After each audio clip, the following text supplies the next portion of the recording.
festa do meu povo, há vinho, arte e comida, mesa fraterna servida. Queridos irmãos e irmãs, bem-vindos, bem-vindas a mais uma conversa com o Evangelho. Para nos conduzir nesse domingo, Darlan Oliveira, nosso irmão lá em Salvador. Bem-vindo, Darlan. Muito obrigado, Marcelo. Salve, salve. Beijo no seu coração. Sempre uma alegria imensa, né? Estarmos aqui nesse bate-papo com o Evangelho. Contribua com a gente, faça seus comentários. Vocês que nos acompanham, façam seus comentários, compartilhem, envie para outras pessoas para rezar e partilhar junto com a gente, né? Com este domingo, entramos na série de domingos do Tempo Comum. Esse é o segundo domingo do Tempo Comum e o Evangelho deste ano é o C. João, hoje vamos refletir com João 2, versículos de 1 a 11, que conta a festa do casamento de Caná da Galileia, na qual Jesus transforma água em vinho. E aí, Marcelo, como sempre, por favor, introduza para a gente, faça os comentários iniciais desse evangelho. Darlan, esse evangelho é proclamado nesse domingo, porque ele ainda está muito próximo da festa da Epifania, e para as igrejas orientais, esse primeiro sinal que Jesus fez em Caná da Galileia ainda é um dos eventos, um dos elementos que são lidos na Epifania de Jesus, na manifestação de Jesus. O Evangelho de João termina esse relato dizendo: este foi o primeiro sinal. É interessante porque não chama de milagre, chama de sinal. E diz que Jesus fez 7 sinais no Evangelho inteiro. 7 é o número da plenitude. Quer dizer, Jesus fez um conjunto bom de sinais. E o primeiro foi este. E ele fez aonde? Em Caná, uma aldeiazinha lá do norte da Galileia, nas montanhas. E como é que ele fez isso? O Evangelho diz que ele foi uma festa de casamento, junto com sua mãe e junto com seus discípulos. E lá aconteceu a falta de vinho e Jesus mandou que o pessoal enchesse talhas, jarras grandes de pedra de água, e quando levaram, a água tinha se transformado em vinho. É um elemento simbólico. Não adianta vocês me perguntarem, aconteceu mesmo? Como foi? Jesus é um mágico que faz assim com a mão e vai transformando água em vinho? O Evangelho não quer dizer isso. O Evangelho diz outra coisa, é uma mensagem diferente. E qual é a mensagem? A mensagem é que esse casamento em Caná da Galileia é símbolo do casamento entre Deus e a humanidade. E no casamento entre Deus e a humanidade, há um momento em que não tem mais vinho, em que não tem mais sabor, em que não tem mais elemento para manter a festa. A religião ritual, a religião do templo se esvaziou. Eu acho, Darlan, que tem muita gente hoje em dia que sente isso. Tem muita gente que me diz: eu não vou mais para a igreja, eu não consigo mais participar de nada, eu sinto um vazio, aquilo mesmo, parece cantiga de grilo, não muda. E é muito importante o Evangelho de João, no final do século I, dizer: Jesus vai para uma festa de casamento e muda a água em vinho. Quer dizer, ele faz, de onde não tem, ele faz surgir o elemento da aliança. Ele renova a alegria do casamento.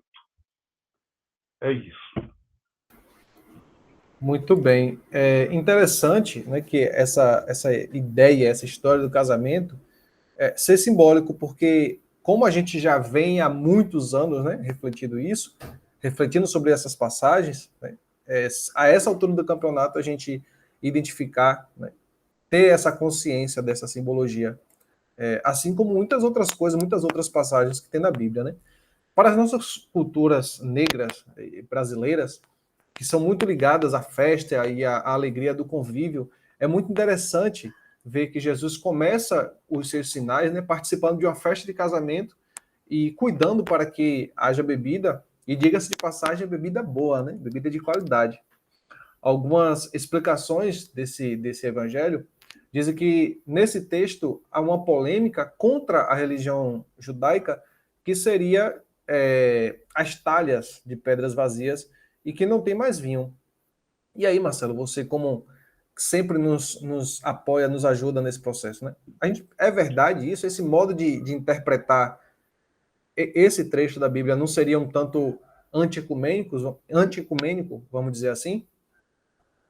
Eu acho, Davi, que o problema não é o judaísmo. Quer dizer, é fácil os padres na igreja, os pastores, dizer o judaísmo são as talhas vazias e o cristianismo é o novo vinho. Mas Jesus não disse isso, e na época das bodas de Caná nem existia cristianismo. Então, o que Jesus está dizendo é, em qualquer religião que seja, pode ser o cristianismo, pode ser o candomblé, pode ser uma tradição indígena, pode ser qualquer religião que for.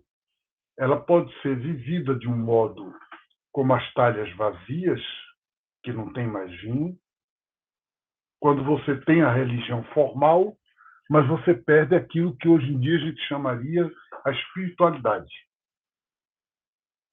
E ela pode ser o vinho novo do amor se você vai além do rito.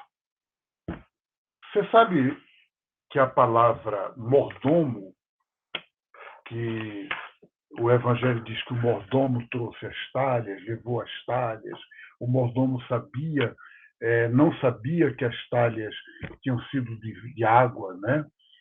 Essa palavra mordomo na língua grega, ela tem uma relação muito grande com o sacerdote. Quer dizer, o mordomo do templo é o sacerdote.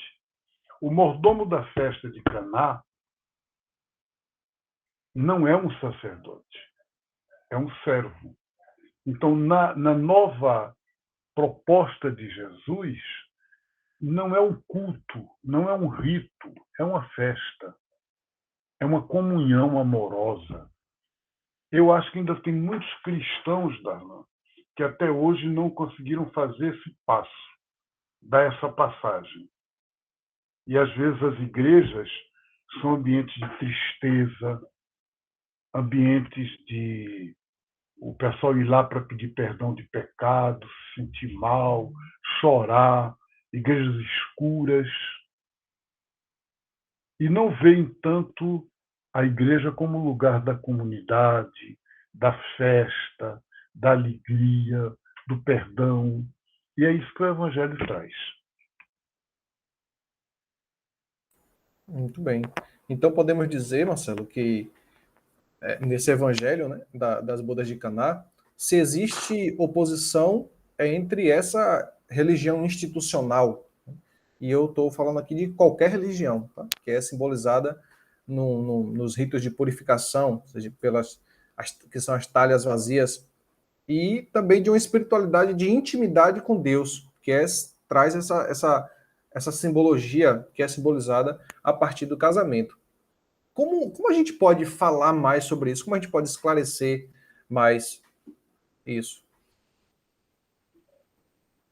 Essa espiritualidade da união com Deus, ela supõe Deus diferente da gente. O amor de um casal,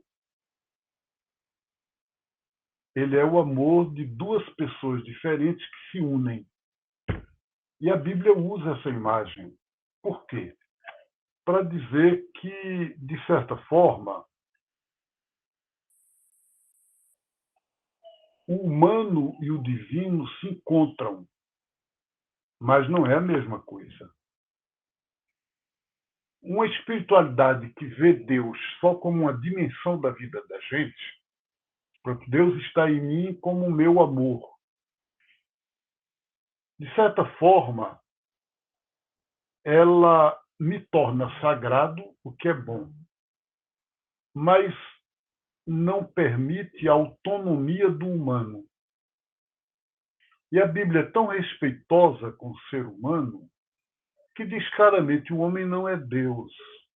O homem se une a Deus, o ser humano se une a Deus. O ser humano se torna divino na comunhão com o divino, mas o ser humano é humano. Então ele é social, ele é político. E Deus assume isso, gosta disso. Então não tem essa